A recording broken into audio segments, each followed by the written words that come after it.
बिस्मिल्लाहिर्रहमानिर्रहीम अल्हम्दुलिल्लाहि रब्बिल आलमीन वल आक़िबतु लिल मुत्तक़ीन वस्सलातु वस्सलामु अला सय्यिदिल अंबिया'i वल मुरसलीन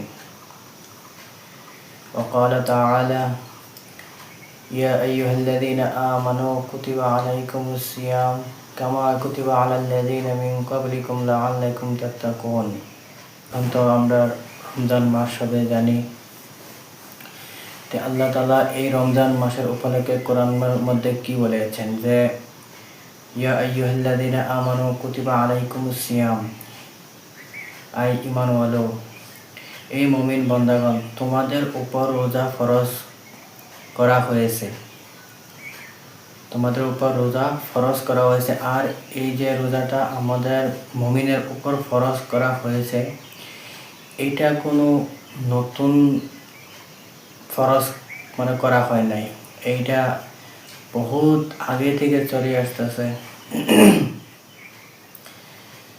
বহুত আগে থেকে এই বস্তুটা চলে আসতেছে, কারণ যে এই বস্তুটা নতুন, যে আমরা আগে কোনো দিন শুনি নাই যে রোজা একটা বস্তু, রোজা করে একটা নাম, একটা বস্তু আছে, একটা মাস আছে। ওই মাসে সেহরি খাওয়া লাগে, পুরা দিন আবার খাওয়া হয় না, ইফতার মাগরিবের সময় ইফতার করতে হয়। যে এরকম একটা আনোখা বস্তু, নতুন বস্তু না। এই বস্তুটা পূর্বকালে থেকে চলে আসতেছে। আমরা ছোটবেলা থেকে জানি যে রোজা আছে, রোজাটা হার আকিল বালিক মুসলমানের উপরে ফরজ, রোজাটা রাখতেই হবে।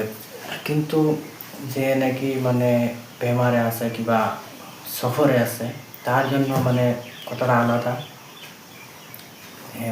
রোজাটা কাজা করতে পারে যদি বেমারের কারণে যদি রোজাটা না রাখতে পারে।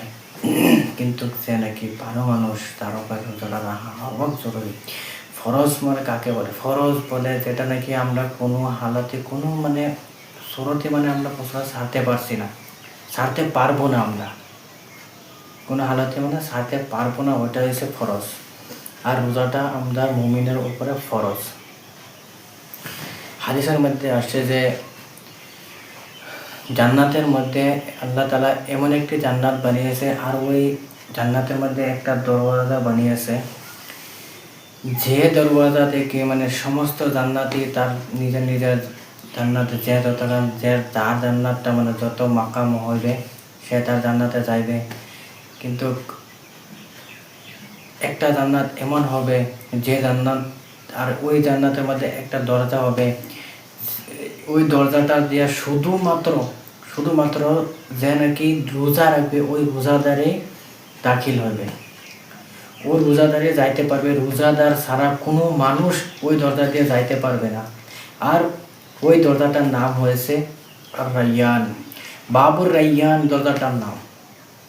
শুধুমাত্র রোজাদার ব্যক্তি ওই দরজা দিয়ে যাইতে পারবে। আরেকটা বস্তু কি হয়েছে যে যত আমাল আছে, সমস্ত আমালের সওয়াব আল্লাহ তাআলা ফেরেশতা দিয়ে দিয়ে দেয়। কিন্তু আল্লাহ তাআলা কি বলেছে যে রোজাদারের যেটা বদলা আছে, যেটা সওয়াব আছে, ওইটা আল্লাহ তাআলা নিজে দান করবেন। সুবহানাল্লাহ, কত বড় কথা! আল্লাহ তাআলা নিজে দান করবেন। আর কি বলেছে যে রোজাদারের মুখের যেটা সুগন্ধ আছে, ওইটা আল্লাহ তাআলার নজদিক মুশকের থেকেও বেশি পছন্দের। তে আমার ভাই এবং বন্ধুরা এবং বুজুর্গরা, যেটা আমরা ফরজ এই রোজার মাসটা আছে, যে আমরা এই রোজার মাসও যত পারি আল্লাহর কাছে বেশি বেশি ইবাদত করি, বেশি বেশি আল্লাহর কাছে চাই। আমরা যত বেশি সারি কোরআন তেলাওয়াত করি এবং তসবিহ পড়ি এবং নফল নামাজ পড়ি এবং আল্লাহ তাআলার কাছে যত চাইতে পারি চাইতাম এই রোজার মাসে। হাদিসের মধ্যে আছে যে ব্যক্তি নাকি রোজার মাস পাইলো আর তাকে সে মাফ করাইতে পারলো না, সে থেকে ওই মানুষটার থেকে খারাপ মানুষ, বদতর মানুষ এই দুনিয়ার মধ্যে আর কেউ নেই। আমরা যত বেশি পারি আল্লাহর কাছে ক্ষমা চাই, যত গুনাহ করেছি, যত কিছু করেছি না করেছি আমরা নিজে জানি। ওই জন্য বেশি বেশি নামাজ পড়ি, বেশি বেশি দোয়া করি এবং কোরআন তিলাওয়াত করি, আল্লাহর কাছে বেশি বেশি চাইতাম। আল্লাহ তাআলা আমরা সবাইকে তৌফিক দান করুক। আর এই রোজার মাসে আল্লাহ তাআলা মানে সবাইকে 30টা রোজা রাখবার তৌফিক দান করুক।